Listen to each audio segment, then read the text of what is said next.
Baik, bismillahirrahmanirrahim. Assalamualaikum warahmatullahi wabarakatuh. Syedralun, jumpa lagi bersama saya, Suburdani, jurnalis harian Serambi Indonesia, dalam podcast bersama Hurriyah Foundation kerjasama dengan Harian Serambi Indonesia di edisi Jumat 10 Desember 2021.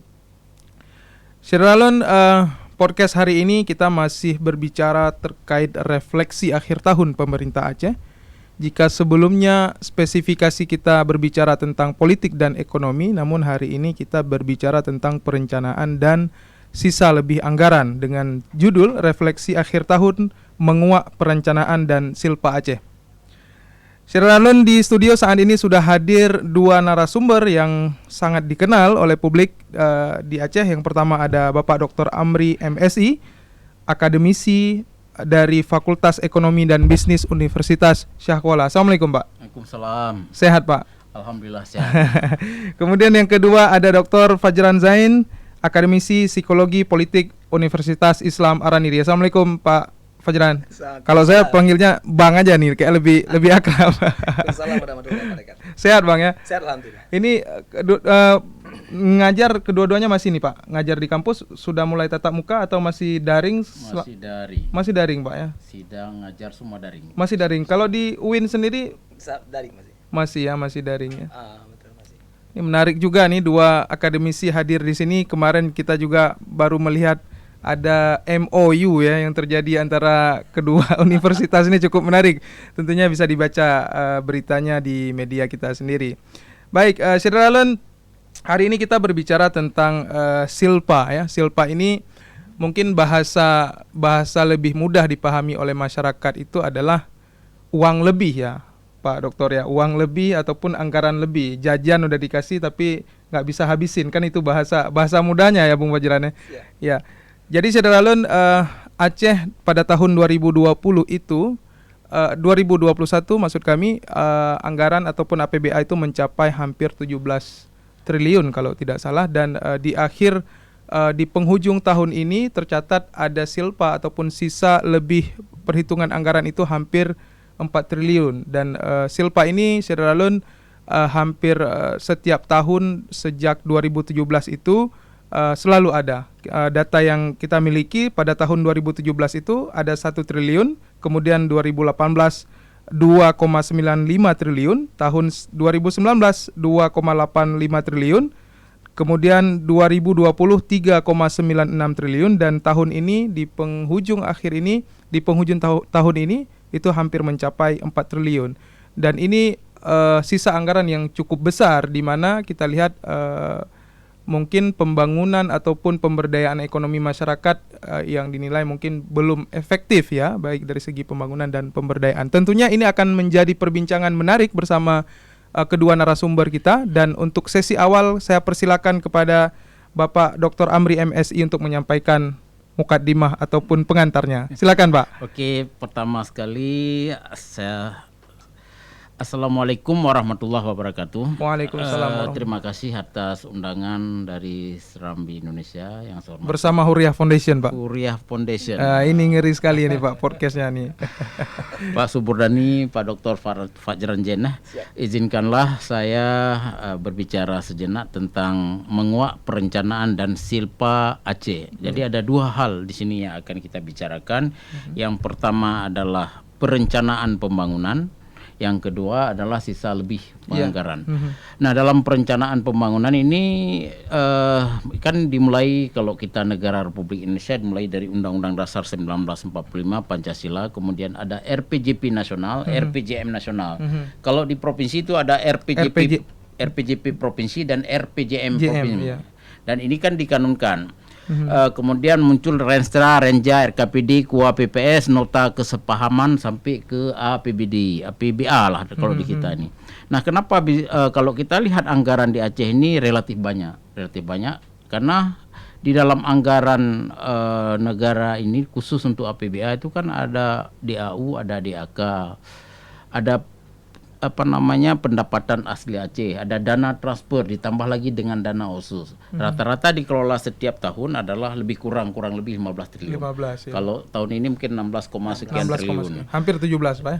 Yang jadi persoalan adalah kenapa bisa silpa, kan itu dia. Iya, Salah di perencanaan. Kalau menurut saya ya salah di perencanaan. Yang direncanakan tidak dikerjakan, yang dikerjakan malah tidak direncanakan. Nah, inilah. Jadi cakap tak serupa bikin, lain cakap lain bikin, kan begitu.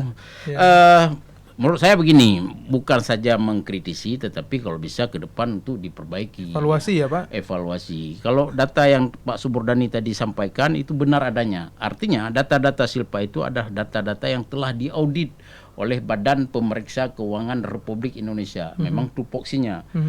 Pasal 23 Undang-Undang Dasar 1945 itu ayat 1, ayat 2 itu kan menyatakan dengan tegas bahwa setiap rupiah uang negara itu harus diaudit oleh Badan Pemeriksa Keuangan Republik Indonesia. Nah, kalau kita bicara silpa itu nggak boleh mengandai-ngandai, dia harus bicara data otentik. Nah, untuk tahun 2020 3,96 triliun. Kenapa bisa silpa seperti itu? Saya telusurilah. Rupanya dirubah-rubah anggaran dilakukan refocusing. Refocusing pertama itu bulan April ingat saya. Nanti kita cek nomornya tanggal berapa. Oleh pemerintah Aceh Pak. Ya, kemudian refocusing kedua bulan Juni, refocusing ketiga bulan November tanggal 20, refocusing keempat tanggal 26 November. Karena perubahan anggaran ini dilakukan sembarangan, otomatis kan nggak bisa dilaksanakan, sehingga silpalah dia. Untuk tahun ini saya pikir lebih kurang lebih segitu juga. Karena ya internal manajemen pemerintahan menurut hemat saya dia harus cepat ya. Karena kalau begitu disahkan APBA itu harus dilaksanakan. Kalau nggak bisa. Kalau bulan 9, 10, 11 kan udah hujan itu. Proyek-proyek visi nggak bisa dilaksanakan. Itu ujungnya adalah silpa. Tapi kalau proyek-proyek pelatihan itu nggak ada masalah. Tanggal 20 bulan 12 pas hari tutup anggaran juga masih bisa dilaksanakan. Oh, pantesan akhir tahun banyak pelatihan nih Pak. Penuh hotel untuk menghabiskan anggaran. Dan itu bukan kecil-kecil tuh. Jangan Anda pikir 100 juta, 200 itu miliaran itu. Maka semua hotel penuh. Bukan saja di sini, semua di Jakarta juga penuh. Yang udah bisa langsung, tapi kalau nggak bisa terpaksa daring. Kalau daring kan ongkosnya sangat-sangat rendah. Tapi outputnya kurang ya Pak. Outputnya kurang. Nah, inilah kalau bicara tentang silpa ini. Ya jelas dia. Nah, kalau bicara silpa sebenarnya kan bicara tentang kinerja pemerintahan Aceh dalam hal ini. Kalau bicara kinerja pemerintahan Aceh, yang pertama kita lihat kinerja ekonomi makro, yang kedua pengelolaan APBA, yang ketiga kinerja per SKPA, lebih kurang ada 47 SKPA, yang keempat adalah penugasan yang diberikan oleh gubernur. Nah, yang pertama kinerja ekonomi makro kan gampang sekali, itu angka-angka real, bukan angka-angka menghayal yang dikeluarkan oleh lembaga resmi di negara Republik Indonesia, semisal BPS, kan resmi itu publikasinya. Yang kedua BI kan resmi itu. Setiap percaturulan biasanya. Betul. Kemudian ada Simrek Bappenas. Misalnya angka kemiskinan, kinerja ekonomi makro yang bisa kita lihat yang pertama adalah tingkat kemiskinan. Itu kan tidak boleh dirubah-rubah itu. Sama dia, tiga lembaga ini pasti sama angkanya. Yang kedua tingkat pengangguran. Itu kan jelas. Yang ketiga adalah pemerataan ekonomi, Gini ratio. Kalau kita 23 kabupaten kota, jelas angkanya. Yang keempat adalah pertumbuhan ekonomi, kan nggak bisa direkayasa resmi. Nah, ini adalah kinerja ekonomi makro. Yang kedua, pengelolaan keuangan.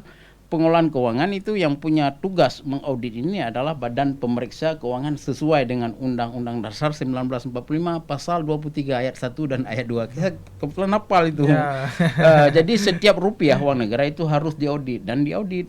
Ternyata hasil audit tahun 2020 secara normatif BPK memberi opini wajar tanpa pengecualian, dan itu tidak menunjukkan bahwa kinerja ekonomi makro itu bagus. Nah, karena ini menarik nih Pak, karena WTP ini selalu di pertengahan tahun itu ada penghargaan ya, ada kabupaten kota provinsi dapat. Ini sebenarnya seperti apa sih Pak dapat WTP ini? Yang diperiksa oleh BPK kan secara normatif, bukan investigatif. Normatif artinya ketika sudah memenuhi standar-standar akuntansi pemerintahan, ya sudah diberikan opini.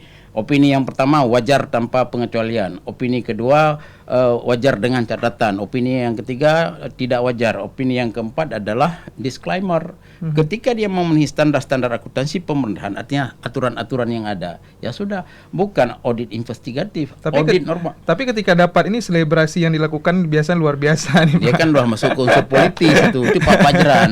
Jadi semuanya kaitan dengan politis. Nah, hasil audit itu ternyata ditemukanlah 3,96 triliun silpa itu bukan angka rekayasa, itu angka resmi yang dikeluarkan oleh lembaga resmi di Republik Indonesia.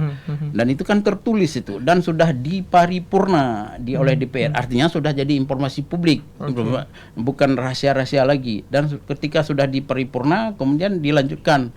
Itu kan dari LKPJ, laporan keterangan pertanggungjawaban gubernur. Dilanjutkan lagi dengan laporan pertanggungjawaban gubernur yang ujungnya adalah penolakan terhadap LKPJ gubernur. Walaupun ujungnya nanti di Kemendagri diterima lagi, tapi secara politis rakyat Aceh sudah menolak laporan keterangan pertanggungjawaban gubernur yang diwakili oleh DPRA, dan itu adalah fakta ada nomor kanunnya, ada semuanya dan terbuka untuk umum. Iya. Ya, kenapa bisa terjadi begitu?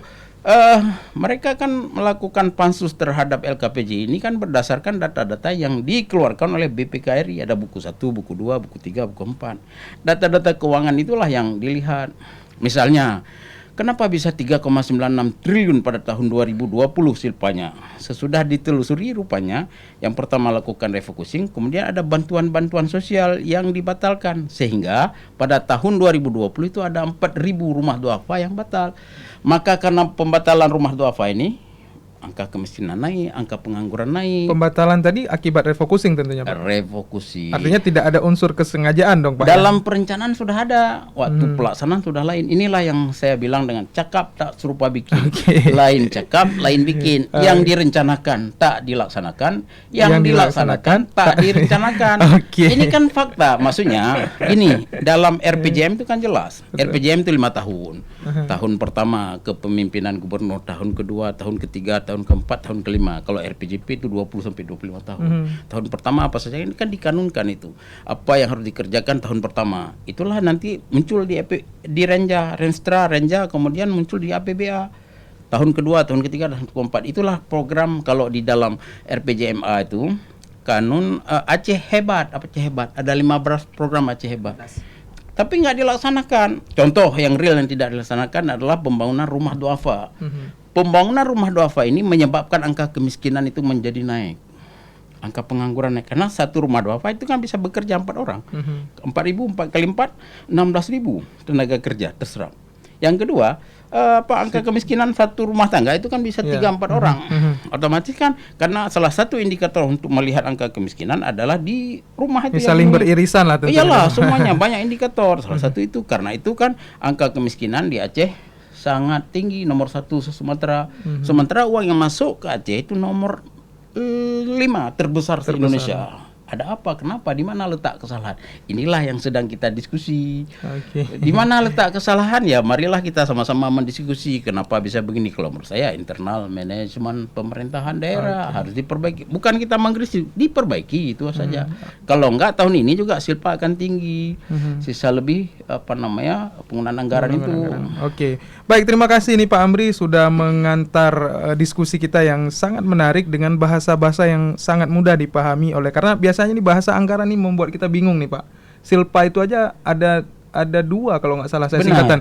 Ada silpa dengan I besar kapital, ada silpa dengan I kecil kalau nggak salah ya Pak. Ini nanti Pak tolong dijawab perbedaannya Pak.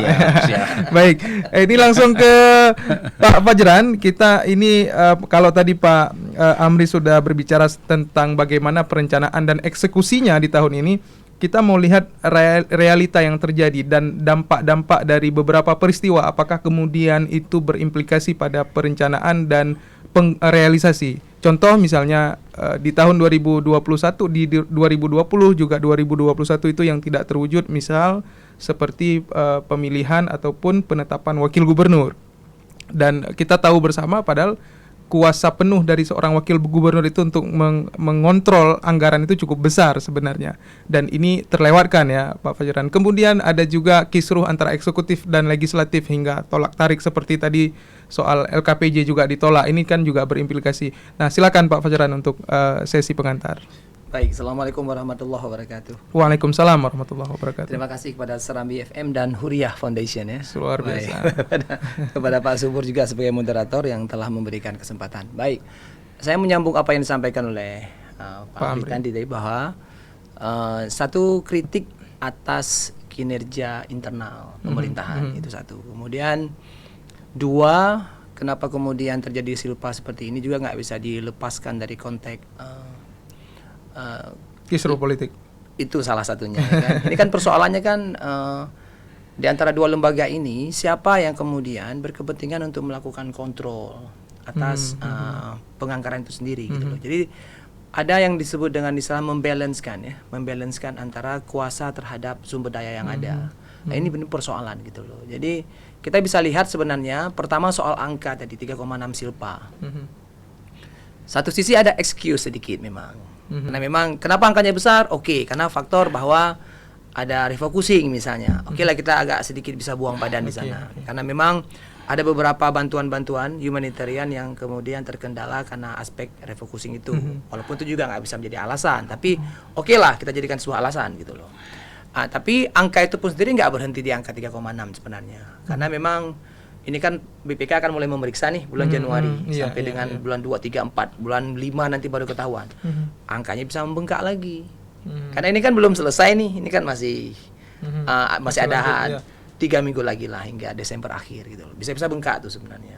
Bisa mendekati angka 4 bahkan mungkin lebih, kita nggak tahu, wallahu alam lah. Nah, jadi satu adalah persoalan kinerja internal pemerintahan, kedua adalah karena ada tarik-menarik politik tadi itu. Kita tahu bahwa gesekannya tinggi sekali sejak awal itu, sejak dilantiknya pasangan Irwandi Nova ini. Memang tahun pertama emang nggak begitu kentara gitu loh, tapi setelah kemudian ada peristiwa penangkapan gubernur, lalu kemudian mulailah terbaca secara jelas itu, mulai dari beberapa program besar ya, project multi years pada waktu itu. Kemudian ketika Tapa diundang ke DPRA untuk membahas anggaran, tidak datang. 5 kali diundang kalau nggak salah pada waktu itu. Penawaran dari tim Tapa, kita lakukan aja pertemuan secara daring, tapi membahas anggaran kan nggak bisa secara daring. Kemudian artinya DPRA enggan melakukan pembahasan secara daring, mereka mau tetap secara offline, sisir satu persatu gitu ya. Bisa jaga jarak juga kan. Ruang paripurna begitu besar kok. Jadi tarik menarik itu. Jadi makanya sebenarnya ini sangat berpengaruh. Lalu berimbas kemana-mana kan. Kemudian berimbas ke soal penolakan LKPJ, berimbas ke soal, kita tahu bahwa dalam penganggaran itu ada kepentingan-kepentingan. Kita tahu itu. Lalu kemudian kita tahu juga bagaimana kemudian kedua belah pihak bisa mengakomodasi kepentingan itu. Ketika kemudian tidak ada titik temu, maka kemudian terjadi seperti ini. Lambat prosesnya itu.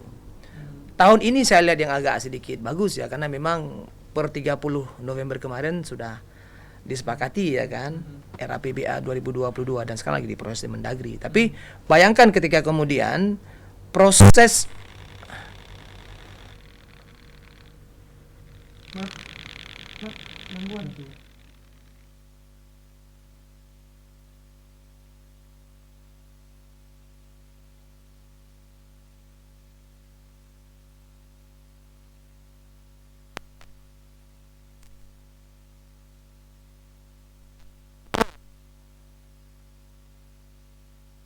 terjadi proses molor itu, penetapannya baru pada bulan 2, bulan 3, dan itu berdampak terus ya kan.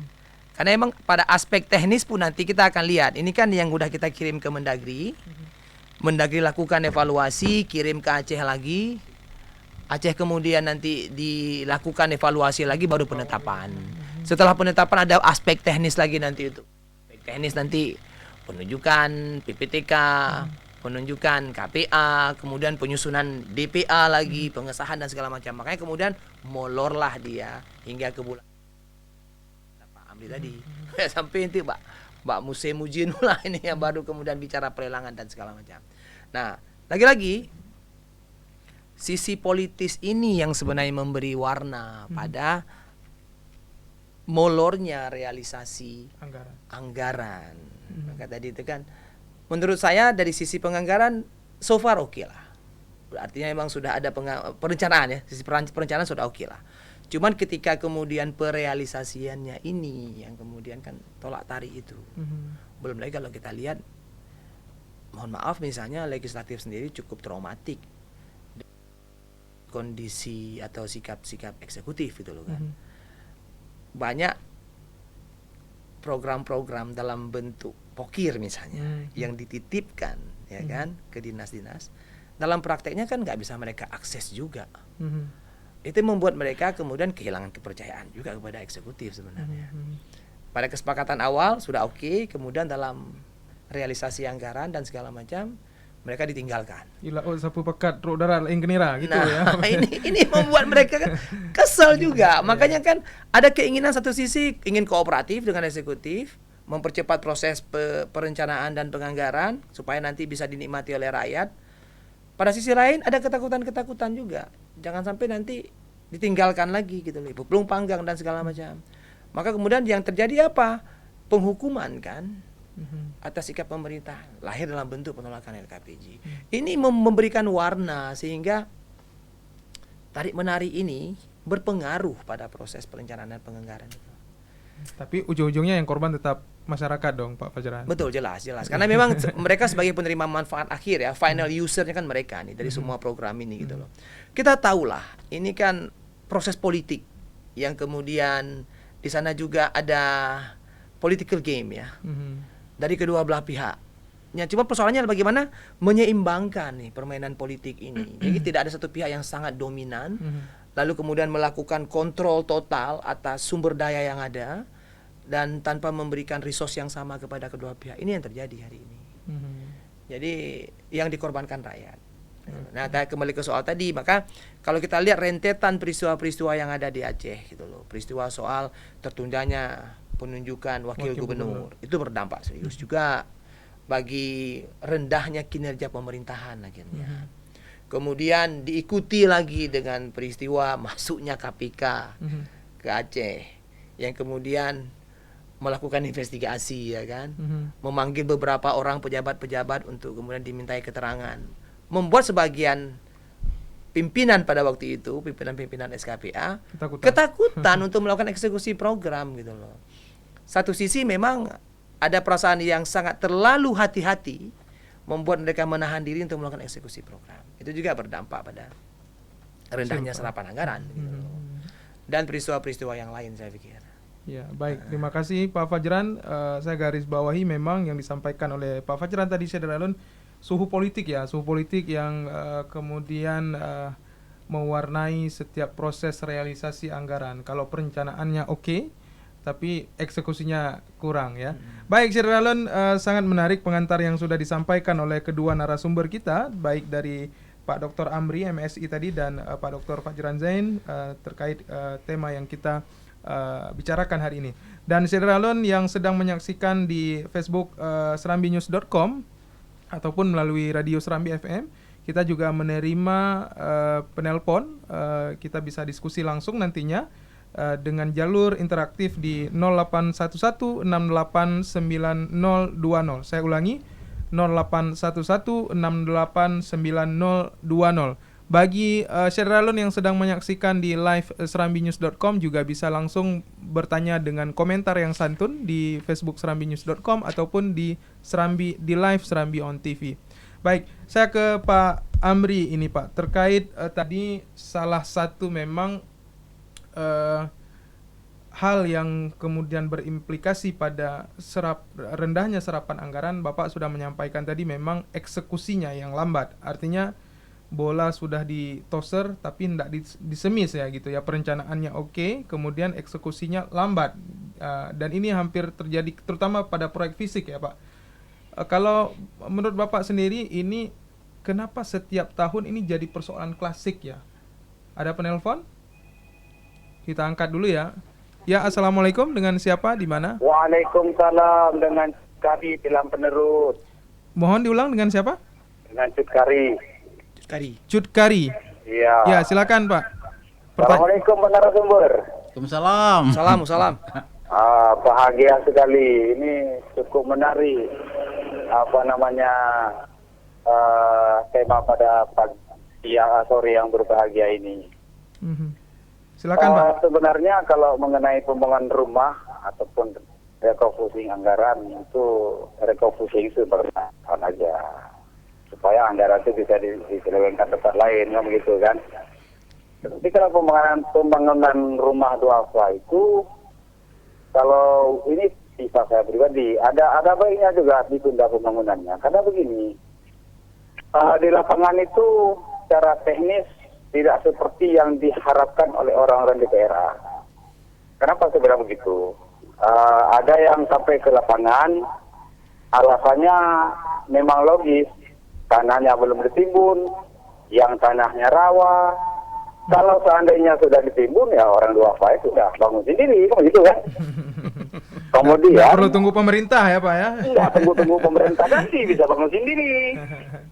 Ini yang kedua, karena tidak ada tanahnya tertimbun, karena tanahnya rawa, ya dikasih ke orang lain. Itu satu. Kemudian ada lagi alasannya nggak ada fotokopi. Kalau ada fotokopi, dia bangun sendiri juga. Alasannya apa? Uang fotokopinya nggak ada. Bagaimana kita urus? Otomatis jadi jadi lahan pungli-pungli orang-orang yang membuat suatu perencanaan tidak jatuh ke penerima manfaat.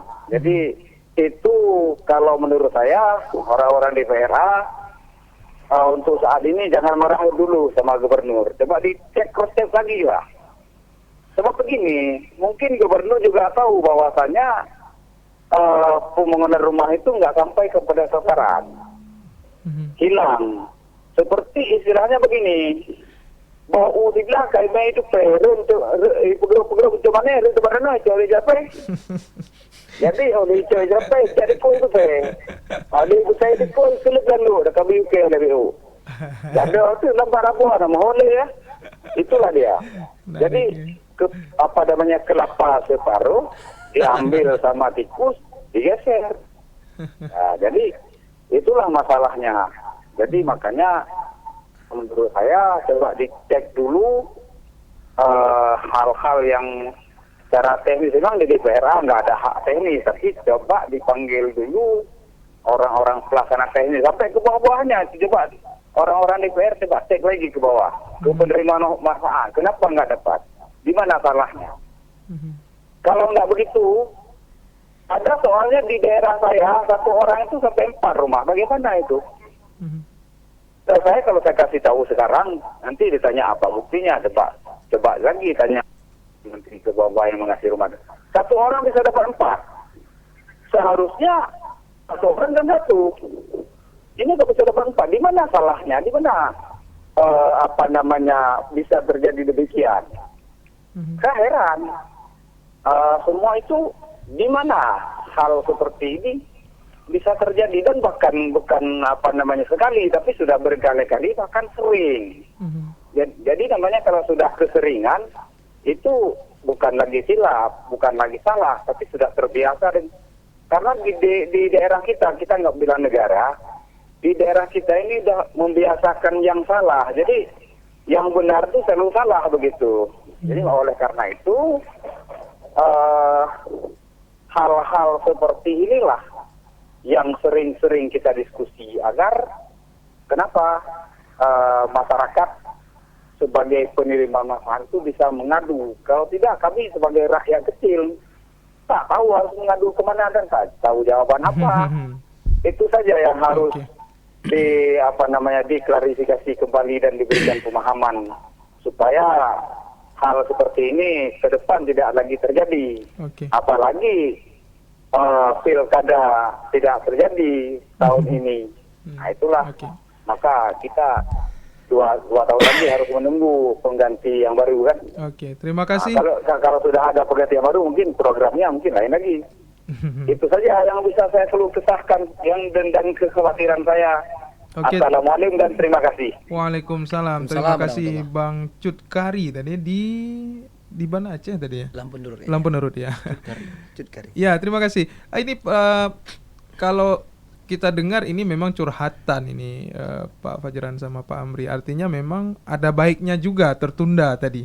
Di satu sisi kita tadi sedang kita bicarakan terkait tertundanya proyek rumah duafa yang dampaknya kepada masyarakat ya kurang mampu, tapi di satu sisi masyarakat mengaku ini baik juga ditunda. Berarti kan ada persoalan juga di tingkat level bawah. Ini Pak Amri, saya ke Pak Amri dulu nih. Gimana nih tanggapannya, Pak? Begini dia, dalam perencanaan sampai ke APBA kalau sudah dikanunkan, kanun itu kan bahasa Arab.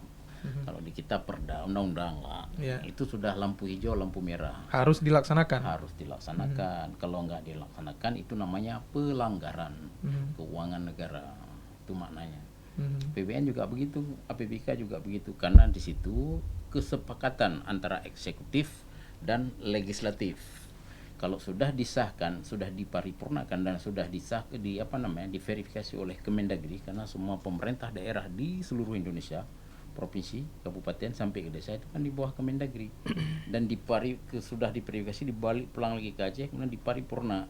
Berarti itu kan undang-undang itu, kanun.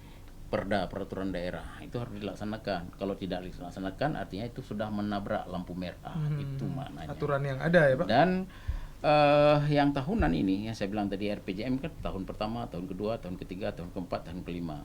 Itu kan sudah dikanunkan juga yang 5 tahunan. Yang 1 tahunan ini kan mengikuti yang 5 tahunan ini. Jadi misalnya pembangunan rumah duafa 4.000 itu harus dilaksanakan. Kalau enggak tercapai RPJM. Kalau tidak mencapai RPJM juga pelanggaran itu dicatat itu. Pelanggaran itu bisa dituntut. Masa sebuah kepemimpinan tidak mencapai apa yang sudah dijanjikan. RPJM itu kan apa yang sudah dikampanyekan waktu kampanye dulu. Kemudian begitu sudah terpilih, kita susun RPJM. Sesudah disusun antara eksekutif dan legislatif teken bersama. Gubernur teken, DPR teken, paripurna, baru anggaran tahun pertama APBA, tahun kedua, tahun ketiga, ini kan tahun kelima. Kalau tidak tercapai RPJM, maka evaluasi pembangunan laporan keterangan pertanggungjawaban gubernur bukan tahunan saja. Yang saya bilang tadi kan tahunan, tahun. Yang 5 tahun juga perlu. Ini tahun kelima ini. Evaluasi 5 tahunan menjadi penting. Kan menurut informasi yang saya baca-baca di koran, tanggal 4 Juli 2022 sudah habis masa ini dan akan dipegang oleh pejabat gubernur. Nah, data-data ini menjadi penting sekali kepada PJ. Seperti kita ketahui, Aceh ini kan secara umum masyarakat itu dari 5,5 juta rakyat lah lebih kurang lebih. Itu kan hidup di 3 sektor itu. Yang pertama pertanian, yang di pinggir laut mulai dari Kuala Simpang, Sabang sampai ke Singkil lagi kan itu perikanan, baik laut maupun tambak. Yang di tengah-tengah itu kan perkebunan. Anggaran ke sana sangat sedikit. Otomatis kan tidak tersentuh langsung kepada masyarakat level paling bawah. Inilah penyebab angka kemiskinan tinggi, angka pengangguran tinggi, pemerataan ekonomi tidak terjadi. Saya lihat langsung anggaran ketiga sektor ini sedikit sekali, mungkin nggak sampai 3%. Dinas Pertanian, Perkebunan dan Perikanan, saya lihat di Perdinas itu dari total APBA. Jadi kembali lagi ke rumah duafa itu, kalau sudah direncanakan harus dilaksanakan. Meskipun ada alasan seperti disampaikan oleh pemerintah Aceh soal refocusing, Pak. Idealnya kan nggak boleh dilakukan itu refocusing. Boleh lakukan refocusing action sehingga uang itu tidak silpa. Itu maknanya. Ya misalnya, kenapa bisa rumah duafa itu dibatalkan, dari mana sumber uang? Saya telusuri lah, ternyata dari bantuan sosial. 1,96 triliun, sehingga kan nggak jalan tuh. Dia pembangunan nggak bisa kita ulang ke belakang dia. Pembangunan itu adalah ke depan. Katanya akan menembus dosa, tahun ini akan dibangun kembali. Nggak bisa. Yang kemarin sudah berlalu, yang hari ini nggak bisa kayak ini kita tembus dosa. Nah, tahun yang lalu batal rumah duafa akan kita bangun boleh bangun tahun ini double 2 kalau kemarin 4.000 nggak sanggup lah itu habis setengah APBN nggak. Itu kan proses penganggaran. Itu kan konsekuensi perencanaan dan penganggaran. Perencanaan, penganggaran uang negara. Ini uang negara semuanya. Semuanya APBN. Mekanisme saja APBA, mekanisme saja APBK, mekanisme saja APBDes. Jadi ada 4 mekanisme. Sama aja. APBDes 1 miliar, APBK 2 triliun, 1 triliun, APBA 17 triliun. Kalau APBN 2.800 2.850 triliun. Lihat aja nanti ada pidato presiden, lihat, dengar aja, itulah dia. Lebih nggak ada, kurang ada. Jadi karena itu kalau sudah direncanakan Harus dijalankan. harus dilaksanakan. Itulah yang di awal tadi di pembukaan saya katakan, cakap tak serupa bikin, lain cakap lain bikin. Yang direncanakan tak dilaksanakan, yang dilaksanakan Tak direncanakan. kan fakta kan. Pembatalan rumah duafa adalah itu tidak direncanakan pembangunan rumah duafa 2020, nggak ada. Ini fakta ini, coba lihat aja. Oh betul lah. Ini tahun 2022. Semoga ini pengalaman masa lalu jangan diulang lagi. 2022 eksekusi saja, bulan 1 eksekusi. Karena uang negara ini kan uang itu kan perencanaan semuanya. Sesudah kita laksanakan baru dibayar oleh negara, bukan dibayar dulu. Itu uang perusahaan pribadi bisa. Ini negara uang rakyat, negara itu rakyat artinya. Oke, terima kasih Pak Amri. Saya ke Pak Fajran nih terkait komentar ataupun pertanyaan dari Bang Cudkari tadi. Ini beliau menyampaikan persoalan di tingkat bawah nih. Rupanya ada persoalan juga dengan pembangunan ini. Gimana tanggapannya, Pak? Ya sebenarnya itu selesai di persoalan yang sangat teknis ya, soal tepat sasaran gitu kan. Yang diinginkan kan bahwa penerima manfaatnya itu betul-betul orang memiliki kriteria seperti yang dimau seperti itu. Saya lihat juga misalnya kayak penempatan rumah duafa juga ada di Baitul Mal misalnya, ya kan. Sejauh ini saya lihat Baitul Mal bisa kok menyalurkannya dengan tepat sasaran misalnya. Itu kan hanya persoalan. Jadi saya setuju bahwa tidak ada alasan untuk kemudian untuk membatalkan atau menunda penyaluran hanya karena alasan-alasan teknis di lapangan itu. Dan satu hal soal dana refocusing juga. Fakta yang kita lihat 2,7 triliun dana refocusing misalnya. Itu pun tidak juga terpakai semua, hanya 600 sekian yang terpakai. Artinya ada juga kesalahan dari pemerintah gitu loh. Ketika mengalihkan anggaran dari pos-pos yang lain dijadikan dana refocusing untuk pengendalian COVID pada waktu itu yang nilainya sangat signifikan, dalam realisasi juga nggak mencapai target. Nah, tidak ada alasan untuk kemudian menjadikan itu sebagai excuse. Memang bisa kita jadikan sebagai alasan gitu loh. Ada pos-pos yang kemudian kehilangan anggaran gitu loh, karena dialihkan untuk dana refocusing COVID. Tapi dalam prakteknya kemudian dana refocusing pun tidak maksimal untuk menangani apa yang dimaui gitu loh. Jadi kembali ke tadi, semua yang sudah ada. Ini kan sekarang kita bahas soal RPPA 2022, lalu kemudian lagi diproses di Jakarta, lalu akan disahkan dalam bentuk kanun. Itu mengikat, afirmatif ya. Wajib gitu loh. Atau dimintakan pertanggungjawaban kepada pemerintah nanti. Karena sudah dituliskan gitu loh. Sudah dibahas melalui proses yang panjang. Sejak dari KUA PPAS, melibatkan parlemen dan segala macam. Nah, ini kan menjadi juga catatan kinerja pemerintah kan. Ketika dia mampu atau tidak merealisasikan apa yang sudah termaktub dalam naskah atau dokumen perencanaan anggaran itu. Nah itu, jadi kembali ke tadi bahwa tidak cukup valid alasan untuk mengatakan bahwa karena alasan teknis di lapangan lalu kemudian tunda dulu. Nggak usah masukkan aja kalau memang misalnya alasannya memang itu kan. Jangan jangan direncanakan gitu loh. Tapi kan realitanya Pak Fajran ini kan pembangunan 4.000 dalam RPJMA ya Pak Amri ya. Rencana awal pembangunan rumah duafa.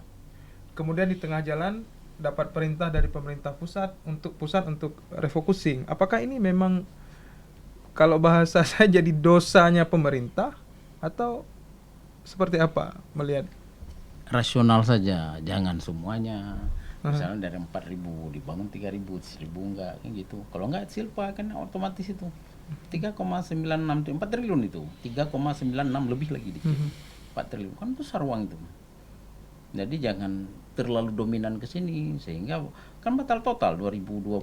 Yang ada di bank rumah duafa itu kan dari Baitul Mal, kemudian dari aspirasi dewan lah sedikit barangkali, sehingga enggak paling ada 800 biji. Dan ini jangan banyak ke situ. Ketika dia lakukan perubahan anggaran yang nggak bisa dieksekusi, itulah silpa. Tadi bagus pertanyaan, silpa kecil dengan silpa besar. Ya, ini yang sedang kita diskusi huruf besar. Huruf besar, silpa besar bukan ya. silpa kecil itu anggaran. Kalau ini menyangkut dengan uang, ya kan jelas tuh kan. Jelas, jangan nanti jangan ditanya lagi. Silpa huruf besar, silpa huruf kecil. Iya. Karena biasanya masyarakat bingung nih Pak, apa sih silpa ini? Kalau saya jelaskan silpa itu yang uang lebih. Itu yang sedang kita diskusi itu. Ya. Artinya kan sudah direncanakan, sudah ada anggaran. Kenapa nggak dieksekusi? dieksekusi, sehingga kan uang ini kalau saya telusuri secara dalam kan disimpan lagi dalam bentuk deposito di BPD. Cara melihatnya, suku bunga deposito sangat tinggi masuk ke PA pendapatan asli Aceh. Kalau di provinsi PAD. lain namanya PAD. Ya. Kan gitu hampir 200 miliar, berarti lebih kurang disimpan uang itu 4 triliun lah. Nah, Silpa itu mudah sekali kalau bicara keuangan, bicara data dan fakta. Kalau secara data nih Pak Amri, selain memang pembangunan rumah duafa kita lihat memang ini jadi isu yang sangat luar biasa ya, di 2 bulan atau 4 bulan terakhir terkait politik eksekutif dengan legislatif. Ini kayaknya isu yang paling hot dijual ya, yang paling enak dibicarakan gitu ya. Tapi selain dari rumah duafa, silpa yang terbesar kalau dalam catatan hasil penelusuran tahun ini itu apa? Kan proyek-proyek yang tidak Fisik. dilaksanakan yang lain Proyek nggak fisik. ada yang nggak dilaksanakan. Misal hari ini kan belum ditender, itu kan jadi silpa semuanya. Banyak kan. Di mana letak kesalahan? Itulah internal management. Internal management itu penting tuh. Kalau sudah direncanakan dieksekusi dia. Jadi pertanyaan tadi isu hot, sebenarnya bukan hot itu. Sudah ada di dalam RPJMA. Maka ketika diskusi tentang perencanaan pembangunan, perencanaan anggaran, kita harus buka dulu RPJMA. Tahun pertama, tahun kedua, tahun ketiga, tahun keempat, tahun kelima, tahun terakhir ini. Tahun terakhir nggak bisa dieksekusi semua, nanti bulan 7 kan sudah habis pemerintahan ini, akan dilanjutkan oleh PJ. Karena itu kita menyarankan kalau menurut saya, kelemahan-kelemahan ini nanti harus ada masukan bagi Presiden Republik Indonesia untuk menentukan siapa PJ itu. Kalau salah tentukan akan begini lagi pembangunan Aceh. Artinya kinerja pembangunan itu jelek. Indikator kinerja pembangunan itu jelek. Secara makroekonomi kita lihat tingkat kemiskinan, tingkat pengangguran, pemerataan ekonomi dan pertumbuhan ekonomi. Dan angka-angka ini bukan angka rekayasa, angka real. Kalau satu lembaga salah mengeluarkan angka ini, maka ada lembaga pembanding. Misalnya semisal BPS mengeluarkan angka, aku nggak percaya ini. Ambil data BI, aku nggak percaya, ambil data Simrek Bappenas. Karena yang membuat perencanaan pembangunan di seluruh Indonesia adalah Bappenas. Anaknya ya Bapeda, anaknya lagi Bapeda tingkat 2, anaknya lagi di apa namanya? Di desa itu musyawarah desa. Kan gitu dia. Kan sama aja, cuma kalau nasional semua ini uang negara, semua APBN. Cuma mekanisme saja APBA, mekanisme saja APBK, mekanisme saja APBDes. Semua APBN itu. Karena yang kan di Indonesia ini kan satu mata uang. Rupiah, kan nggak ada dua mata uang ini. Provinsi ini lain mata uang, kan nggak ada dia. Otomatis satu APBN itu. Mekanisme saja. Jadi kemarin ini kan sehubungan dengan Silpa ini. Kemarin kan diserahkan DIPA. Dan TK dana transfer ke daerah 46,36 triliun. Itulah uang yang datang ke Aceh. Di situ termasuk instansi vertikal, termasuk APBA, termasuk dana OSUS, termasuk APBDes. APBDes kan lebih kurang 5 triliun. 5 triliun kan kita 6.445 desa. Jadi kan pas 5 triliun itu satu desa 1 miliar. Pak, kenapa Pak? Otomatis kalau begitu cara hitungnya jadi 6,4 miliar. Kan ada desa di kampung-kampung itu yang penduduknya cuma 200 orang. Ya, betul. Otomatis dapat uang kan 600 juta. Jadi begitu kita rata-ratakan jadi 5 triliun gitu. Dan ini besar angkanya ini. Satu desa 1 miliar itu besar. Kantor camat aja nggak dapat 1 miliar yang mengurus begitu besar. Ini penting ini. Orang tidak karena itu diskusi hari ini harus dipahami, itulah anggaran. Kalau anggaran ini tidak tepat sasaran, maka ya tidak berdampak bagi masyarakat, karena setiap rupiah uang negara itu harus jelas outputnya, harus jelas outcome-nya, harus jelas impact-nya, dampaknya apa. Baik, terima kasih Pak Amri. Dan seperti kita ketahui mungkin masa jabatan dari Gubernur Aceh Pak Nova Iriansyah ini akan berakhir tahun depan ya. Tahun depan akan berakhir dan ditundanya pilkada oleh KIP dengan UU Undang-Undang nomor 17 ya, nomor 7 tahun 2017. Ini membuat Aceh tidak bisa melaksanakan pilkada meski sebenarnya sudah diatur dalam kanun kita sendiri, kanun Aceh ya, UPA ya. Dan kita tahu bersama bahwa dalam waktu 2 tahun lebih ya, ke menuju 2024 Aceh akan kosong nih Pak jabatan gubernur ya. Mungkin dari akademisi nih kita melihat tentunya pemerintah pusat akan menunjuk pejabat pengganti ya nantinya, biasanya dari pusat. Dan mungkin dari akademisi melihat ini sosok yang akan ditunjuk ini apakah nanti harus orang dalam orang internal Aceh maksudnya, atau orang luar Aceh, seperti pengalaman di masa Abu Dokto dulu itu yang ditunjuk pejabat dari pemerintah pusat. Dan ke depan nih seperti apa? Karena ini juga berkaitan dengan perencanaan anggaran tadi nih Pak Amri. Ada 4 kali, bahasa kita ada 4 kali row anggaran lah nantinya, atau 3 atau 4 kali Pak ya. Gimana Pak Amri ini? Bagus. Yang pertama sekali saya merespon pertanyaan itu, ini pertanyaan untuk PJ Gubernur ya. Ya. Kalau menurut saya yang memahami tentang Aceh, kalau dia tidak memahami tentang Aceh, nanti kurang pas. Karena ini kan wewenang presiden ini untuk menentukan PJ. Kalau saya menyarankan orang yang memahami tentang seluk-beluk Aceh. Aceh ini ada 23 kabupaten kota, 285 kecamatan, 6.495 desa. Kemudian penduduknya lebih kurang 5,3 juta lebih atau 5,5 lah. Jadi umumnya penduduk Aceh ini hidup kan di sektor pertanian ini. Rata-rata bertani semuanya, bisa keliling Aceh lah. Yang kedua, di pinggir laut itu kan perikanan laut dan perikanan tambak. Kemudian di tengah itu kan perkebunan. Jadi buatlah perencanaan pembangunan yang betul-betul menyentuh hajat hidup orang banyak, sehingga orang bisa sejahtera. Kemudian hasil-hasil pertanian ini diolah dulu oleh UMKM, kemudian baru kita jual, baik untuk kebutuhan provinsi, kebutuhan nasional maupun kebutuhan ekspor. Kalau enggak, ekonomi Aceh enggak ada. Karena investor di Aceh menurut pengamatan saya hampir tidak ada. Hampir tidak ada. Saya sudah lihat ke Ladong, saya lihat ke Luk, semuanya juga enggak ada. Tingkat Luk semuanya saja sudah dicoreng itu.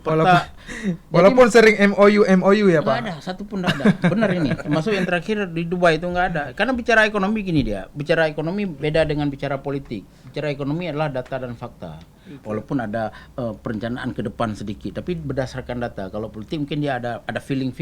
Kalau ekonomi kan begitu nggak ada, nggak bisa kita bilang ada. Misal Kia Ladong nggak ada investor, jangan kita bilang sepertinya ada. Ya, kita tahan sebentar Pak, masih ada penelpon sepertinya. Silakan. Halo, assalamualaikum. Halo, assalamualaikum. Halo, assalamualaikum. Waalaikumsalam. Dengan siapa, di mana? Tolong disebutkan nama. Husaini di Ulekaring. Husaini di Ulekaring. Silakan Bang Husaini. Ke siapa nih pertanyaannya? Ya, mungkin kedua-dua narasumber bisa lah ya. Iya, boleh. Terkait dengan Silpa Aceh, kan itu hampir setiap tahun ada tradisi di pemerintah Aceh. Nah, itu saran dari kedua narasumber untuk ke depan itu bagaimana? Biar tidak terulang lagi Silpa ini kan, sayang juga. Ya, mungkin itu aja dulu. Oke, terima kasih Bang Husaini. Ya, ini mungkin masih berbicara soal Silpa nih. Kita tadi sudah berbicara terkait PJ ya Pak ya. Kita ulang sedikit lagi. Mungkin ada yang nggak dengar tadi soal Silpa. Bagaimana cara agar tidak Silpa nih? Atau ke Pak Fajran lah. Pak Fajran ya. Silakan Pak. Baik, nanti mungkin Pak Amri bisa tambahkan. Kalau menurut saya sebenarnya agar proses Silpa ini nggak menjadi dilema tahunan kita kan, tiap tahun Silpa. Kalau kita memang disiplin dengan soal penganggaran gitu kan, kita paham bahwa memang ada tarik menarik kepentingan gitu loh. Tapi itu kan semua udah ada timelinenya itu, jelas dia ada waktunya bahwa pada bulan berapa kemudian pengajuan KUA PPAS. Pada bulan berapa kemudian proses di mana Banggar membahas itu dengan tim TAPA. Pada bulan berapa kemudian Ketok Palu lahir dalam bentuk era PBA, katakanlah kayak sekarang nih relatif lebih bagus sekarang nih. November 30 kemarin udah ada persetujuan bersama antara eksekutif legislatif dan kemudian udah dikirim ke Jakarta. Mudah-mudahan ini kita harapkan dalam bulan ini kemudian hasil evaluasi dari Mendagri turun. Lalu kemudian tinggal nanti kalaulah ada yang perlu direvisi atau diperbaiki, tapi plafonnya kan udah ada tuh, 16,17 jelas tuh. Direspon cepat, kemudian disahkan dalam bentuk PBA jelas. Lalu bulan 1 tergantung kemampuan SDM kita kan, SKPA kita. Bisa nggak dalam bulan 1 selesaikan semua itu, dokumen anggaran tuh, DPA. Dokumen perencanaan anggaran, kemudian penunjukan PPTK, penunjukan kuasa pengguna anggaran dan segala selesai dalam 1 atau 2 bulan lah katakanlah. Akhir bulan 2 atau awal bulan 3 selesai, udah bisa siapkan dokumen lelang, tender mulai kemudian. Nah, kalau itu betul-betul bisa dilakukan skala disiplin gitu kan, tepat waktu dan segala macam, mudah-mudahan sih Silpa seperti ini nggak akan menjadi masalah. Tapi memang kita akui kadang-kadang kan tarik menariknya kan di persoalan. Tapi jangan-jangan Pak Fajran, semua provinsi itu ada silpa atau enggak sih sebenarnya? Ada sebenarnya. Ada ya? Ada. Karena memang bukan hanya itu pun hanya Aceh sebenarnya. Ini kan persoalan bagaimana pemerintah kita misalnya bisa memainkan irama itu. Dan di Aceh sendiri juga ini bukan hal yang baru, juga ada. Cuman hanya soal besar kecilnya silpa, ya kan? Yang kalau menurut saya begini sebenarnya. Ini kita tahulah politik membutuhkan biaya ya. Ada political cost. Nah, bagaimana kemudian cost politik ini kan terdistribusi dengan kepada masyarakat, kepada pemain politik juga, ya kan kayak gitu kan, dan kepada masyarakat pada akhirnya. Nah, proses mendistribusikan wewenang ini juga harus terjadi secara dari awal saya bilang balance dia. Nggak bisa kalau kemudian eksekutif memiliki kontrol terlalu besar atas semua anggaran ini. Nah, selama ini terjadi kan seperti itu. Jadi lama sekali di proses itu. Kalaulah kemudian kedua pemerintah nih, eksekutif legislatif memiliki ya nurani atau pertimbangan bahwa semua pada akhirnya muara dari anggaran inilah kemaslahatan rakyat misalnya, nggak lama di soal perdebatan dari menarik ya, itu. Gitu. Kalau kepentingan pasti ada ya Pak Fajran. Kita nggak bisa hindari. Maksudnya kita akui lah bahwa sebenarnya politik membutuhkan ongkos gitu loh. Cuman persoalannya janganlah terlalu berlebihan atau dalam tanda kutip terlalu rakus kemudian untuk menguasai semua akses sumber daya ini gitu. Oke. Ya begitu ya Bang Husaini, mungkin ya jawaban lebih lugasnya artinya kedua belah pihak ini harus sedikit meredakan keegoisannya ya agar semuanya tepat waktu. Nah, kita maju lagi nih Pak Fajran. Kalau tadi Pak Amri sudah menjawab soal siapa sebenarnya PJ yang nanti akan ditunjuk ya, udah ada sarannya bahwa orang Aceh lebih bagus yang memahami Aceh. Kalau Pak Fajran sendiri melihat PJ ini seperti apa? Karena ada 2 tahun setengah loh nanti masa jabatan yang akan diembannya. Silakan Pak Fajran. Baik, kalau saya melihat ada 2 hal juga di situ. Pertama, memang orang yang memahami Aceh seperti kata Pak Amri itu betul. Dan kita punya kok putra-putra Aceh yang mampu, yang memang cukup eseloneringnya gitu loh. Di Jakarta itu kan mulai beredar nama-nama ya. Ada Dirjen di Kemendagri, kemudian Sekjen DPR RI. Ada 1 orang lagi Dirjen di Kementerian juga. Tiga-tiganya bukan Putra Aceh. Yang memang mereka, kenapa saya penting Putra Aceh? Paling tidak dia memiliki sense ya, rasa keacehan dia untuk membangun Aceh itu. Karena kita rawannya bukan apa-apa. Ini kan bukan singkat ini. Ini 2 tahun yang kita khawatirkan kalau itu dipegang oleh orang yang tidak memahami Aceh dan tidak memiliki rasa keacehan. Nyonyok kan bukan hanya soal dia harus orang Aceh. Ada juga orang Aceh tapi kemudian nggak memiliki rasa keacehan juga ada ya kan. Nah, apa yang terjadi? Landscape politik Aceh bisa berubah nih. Gitu loh. Saya bayangkan seperti ini. Ini kan satu level kita bicara soal bahwa dia orang Aceh. Kedua, kalau ditanya saya akan jawab bahwa kalau bisa dia memang sipil. Sipil. Oh iya. Nah, karena kan ada aspirasi yang muncul gitu loh. Bukan tidak mungkin kemudian akan ditunjuk PJ yang berasal dari unsur aparatur pemerintahan, aparat misalnya unsur TNI atau polisi gitu loh. Dengan alasan-alasan yang bisa dibuat gitu loh. Bisa diciptakan satu kondisi yang kemudian mengharuskan bahwa Aceh ini memang dipimpin oleh non-sipil. Nah, dan kita tahu bahwa penunjukan PJ ini berdampak banyak pada landscape politik yang saya cerita tadi. Tapi ada kecenderungan seperti ini Pak Fajran. Biasa nih saya logikakan seperti ini. Dalam satu keluarga itu misalnya seorang anak itu kalau misalnya disuruh sama orang tua itu malas-malasan. Tapi ketika orang tuanya mempercayakan kepada guru, artinya eksternal dari rumah tangga itu biasanya lebih lurus. Logikanya seperti ini. Ini kan kita sudah lihat sendiri bagaimana perseteruan antara eksekutif dan legislatif selama ini hingga terjadi silpa yang kita bicarakan dari tadi. Siapa tahu ini jadi bahan evaluasi yang cukup komprehensif dari pemerintah pusat sehingga ini memang harus ditunjuk eksternal Aceh. Kalau itu pertimbangan dari pemerintah pusat, bagaimana tanggapan Pak Fajran? Memang hal tersebut hingga titik tertentu bisa kita benarkan. Ambil contoh misalnya ketika dulu penunjukan Kuntoro untuk menangani BRR misalnya. Muncul nama 9 orang putra Aceh, lalu kemudian nggak satu pun diambil, lalu diambil Kuntoro yang bukan putra Aceh. Saya bisa menerima logika itu untuk mengatakan bahwa bukan tidak mungkin, lalu kemudian ditunjuk PJ itu orang non Aceh dengan asumsi bahwa orang Aceh justru lebih mau mendengar atau lebih kooperatif kalau kemudian yang memimpinnya bukan orang yang sama dengan dia atau orang lain lah. Itu masih masuk akal. Bisa saya terima logika itu. Cuman ini persoalannya kan, saya bilang dua tadi bahwa ada dua persoalan di sini. Satu persoalan adalah kita nggak mau nih landscape politik kita berubah. Ini proses perdamaian yang sedang kita jalani ini kan proses yang tidak mudah juga. Nggak mau kemudian nanti di tengah jalan ada berubah. Bayangkan sekarang ini kan di tingkat nasional, kita tahu siapalah partai yang berkuasa. Apa kepentingan partai yang berkuasa dengan Aceh? Siapapun nantinya akan menjadi PJ di Aceh, kita bisa lihat warna apa yang dia bawa, siapa di belakang dia, dan itu akan berdampak pada siapa kemudian PJ-PJ ikutan di tingkat kabupaten kota. Yang nanti akan merubah landscape politik ini. Artinya itu dalam waktu yang sangat singkat nantinya ya. Tapi 2 tahun bukan singkat. Itu maksudnya perubahannya terjadi begitu cepat gitu ya. Begitu cepat gitu loh. Saya bisa paham bahwa orang Aceh ini memang kadang-kadang ya atau relatively cenderung memang lebih mendengar kalau itu memang orang luar. Sama dalam kehidupan sehari-hari kita gitu juga. Teman kita ahli, dia pakar, tapi saya tahu siapa dia dan saya relatif nggak terlalu mau mendengar nasihat dia. Kena kartu as bahasanya. Tapi begitu kemudian nasihat yang sama, pesan yang sama disampaikan oleh orang luar, sepertinya itu sebuah kebenaran dan saya ingin mendengar. Nah, tapi cuman lagi-lagi ini kita bicara konteks politik yang lebih real.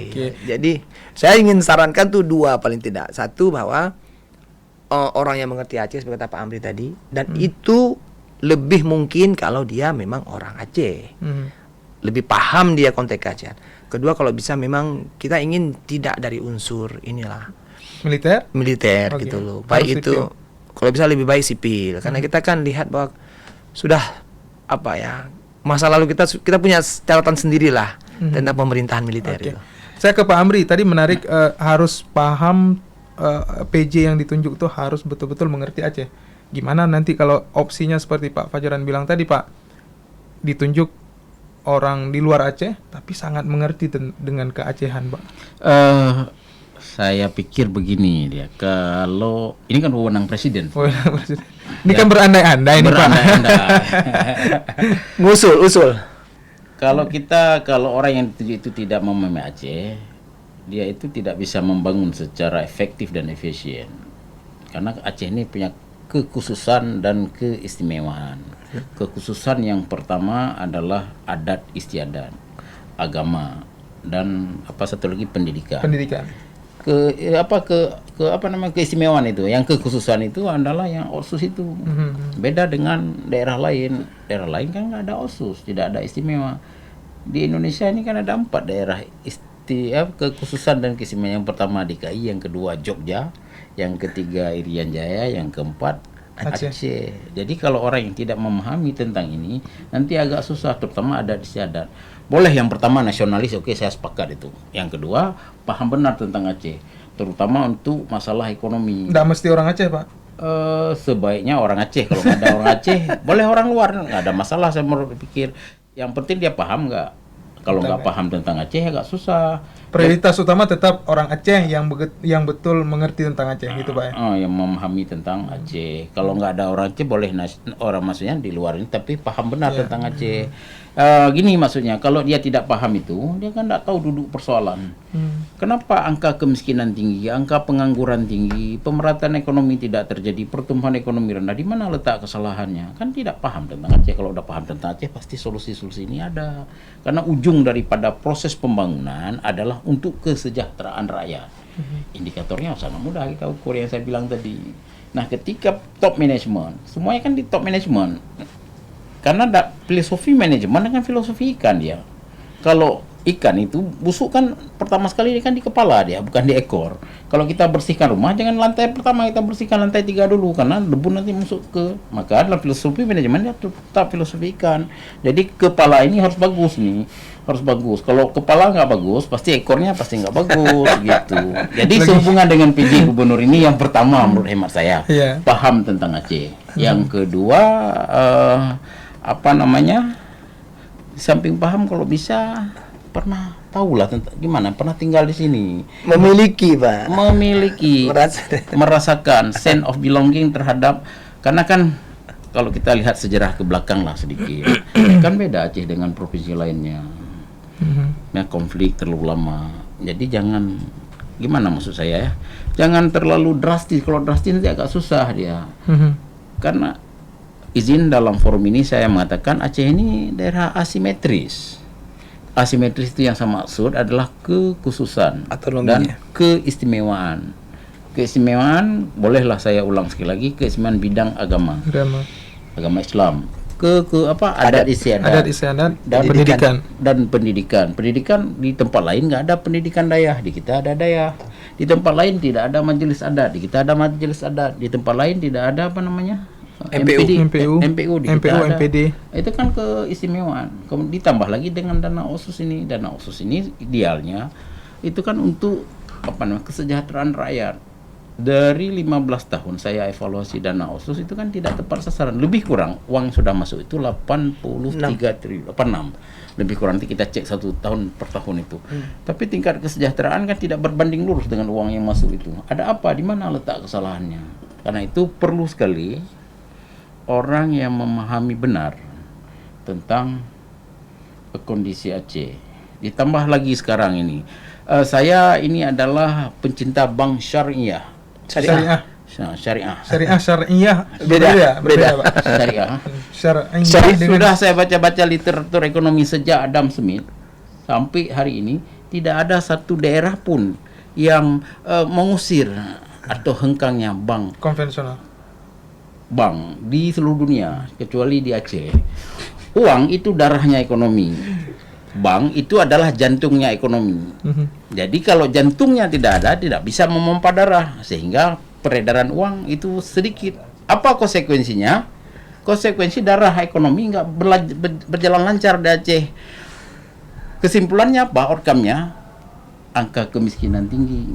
Karena definisi orang miskin bagi saya adalah orang yang tidak punya uang. Kalau Pak Fajran hari ini ada uang 4 miliar, maka saya anggap Pak Fajran adalah orang kaya. Kenapa Pak Fajran tidak dapat uang 4 miliar? Karena perputaran ekonomi nggak sampai ke situ. Kalau sampai ke situ pasti dapat. Jadi di Aceh ini konteksnya, belum lagi konteks-konteks lainnya. Itu bukan saya nggak setuju. Saya punya ATM syariah sampai hari ini 2 biji. Yang pertama sekali. Tapi gimana ini kebijakan ini kan membunuh ekonomi pada level masyarakat yang paling rendah, paling di kampung-kampung itu kan. Karena bank ini dia kan mampu menyalur kredit sampai ke desa.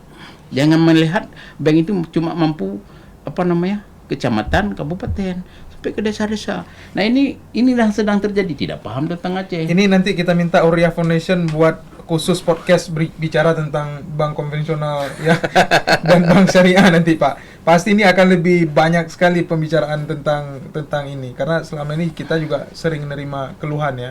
Ada lihat nggak di seluruh dunia, bukan Aceh, bukan Indonesia saja, ada nggak bank konvensional itu yang diusir?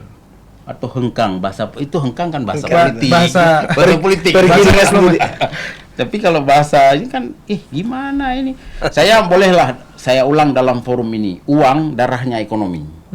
Bank itu jantungnya ekonomi. Kalau jantung itu kita bunuh, otomatis darah itu tidak berjalan ke seluruh. Ketika darah itu tidak berjalan ke seluruh tubuh, maka terjadi stroke. Stroke memang nggak mati, tapi ya begitu-begitu mereng dia. Nah inilah yang sedang terjadi di Aceh. Kebijakan ekonomi ini perlu diperhatikan. Ini terpaksa saya sampaikan dalam forum ini. Karena ada di dalam hati saya, kemana mau saya sampaikan. Alhamdulillah hari ini ada. Jadi PJ Gubernur ke depan adalah PJ Gubernur yang betul-betul memahami tentang Aceh. Itu harapan saya. Walaupun ini kewenangan Pak Jokowi ini, Pak Presiden, bukan kewenangan kita. Cuma kita kasih saran aja. Baik. Terima kasih Pak Amri, juga terima kasih Pak Fajran yang sudah hadir dalam podcast edisi hari ini bersama Aurea Foundation berbicara tentang silpa perencanaan juga terkait PJ. Tentunya kita berharap Aceh ke depan akan semakin baik. Dan sebelum saya menutup podcast hari ini saya juga akan minta sedikit lagi tanggapan ataupun kesimpulan ataupun saran closing statement dari kedua narasumber terkait persoalan yang kita bahas tadi dan evaluasi ke depan. Saya mulai dari Pak Fajran dulu, silakan. Baik, saya tambahkan sedikit tadi yang saya belum sempat sampaikan. Yang kita sedang bergulat dengan isu kekhususan sebenarnya. Memperjuangkan kekhususan supaya apa yang terjadi di Aceh ini kan berangkat betul-betul dari isi perjanjian MOU Helsinki itu. Lalu kemudian ada UPA turunannya. Setelah kita lihat itu kan banyak sekali persoalan kekhususan yang belum selesai. Nah, ini yang saya sebut tadi, jangan sampai merubah landscape itu. Maka kita butuh orang yang memang memahami Aceh. Lalu kemudian semua lembaga-lembaga kekhususan yang ada di Aceh ini bisa tetap ada dan semakin diperkuat. MPU, MPA, ya kan. Kemudian termasuk Wali Nanggro. Saya nggak punya bayangan bahwa kalau kemudian PJ Gubernur nanti adalah orang yang memang tidak memahami Wali Nanggro, misalnya, otomatis lembaga itu akan kembali dikerdilkan. Yang sekarang ini malah ini tahun ke-8 dan baru tahun ini mendapat mata anggaran sendiri. Lalu kemudian mulai tahun depan udah nggak dapat lagi, misalnya seperti itu. Jadi memang perlu orang yang memahami betul-betul cita rasanya itu, kekhususannya, keistimewaannya. Jadi closing statement saya sebenarnya saya ingin bilang bahwa untuk konteks SILPA misalnya, yang kita bisa harapkan bahwa kita bisa menghimbau lah pemerintah untuk menghindari, ya, meminimalisir ketegangan-ketegangan yang ada, sehingga proses penganggaran, proses perencanaan dan penganggaran itu yang bisa berjalan sesuai dengan timeline yang sudah ada itu. Kalau itu berjalan sesuai dengan timeline yang ada, insya Allah SILPA itu bisa ditekan. Kalaupun nggak ke zero, minimal dia kecil, dia SILPA yang ada itu. Dan terkait dengan PJ, saya ingin tutup dengan bahwa kalau bisa kita ingin, memang kita butuh PJ yang memang satu, dia memang orang Aceh yang memahami Aceh, dan kalau bisa dia memang dari sipil. Terima kasih. Baik, terima kasih Pak Fajran. Langsung ke Pak Amri. Oke, closing statement dari saya sesuai dengan topik menguak perencanaan dan SILPA Aceh. Tingkatkan SDM Pemda Aceh supaya semua yang sudah direncanakan itu bisa dieksekusi. Kalau ini dilakukan maka SILPA akan kurang, sehingga kesejahteraan rakyat bisa tercapai dalam tanda petik. Yang kedua menyangkut dengan PJ Gubernur, kalau menurut saya orang yang betul-betul memahami Aceh. Kondisi Aceh 23 kabupaten kota, 285 kecamatan, 6.500 desa dan 5,5 juta rakyat yang etnisnya juga lebih kurang ada 9. Kalau ini dipahami, semua manajemen pemerintahan selama ke-PJ-annya bisa efektif dan efisien, yang pada ujungnya bisa mewujudkan kesejahteraan rakyat. Dalam konteks ini adalah kesejahteraan rakyat Aceh, ekonomi hidup, rakyat sejahtera. Ayo bangun Indonesia, rakyat Aceh sejahtera, Indonesia hebat. Bukan Aceh yang hebat, Pak. Indonesia tetap hebat, Aceh Indonesia juga tetap hebat, Aceh tetap Indonesia maju, develop countries. Jadi Indonesia maju, Aceh juga hebat. Ya, betul. Atau Aceh sejahtera. Kalau enggak nih Aceh tidak sejahtera, Indonesia juga tidak maju. Aceh hebat sebagaimana tagline pemerintahan saat ini ya, Pak. Tagline itu RPJM. RPJM. Kan tertulis itu.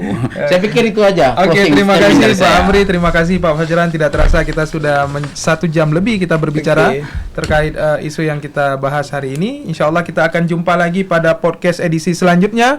Saya Suburdani, jurnalis harian Serambi Indonesia. Pak Dr. Amri dan Pak Dr. Fajran mohon undur diri dari podcast ini. Assalamualaikum warahmatullahi taala wabarakatuh. Waalaikumsalam. Waalaikumsalam warahmatullahi wabarakatuh.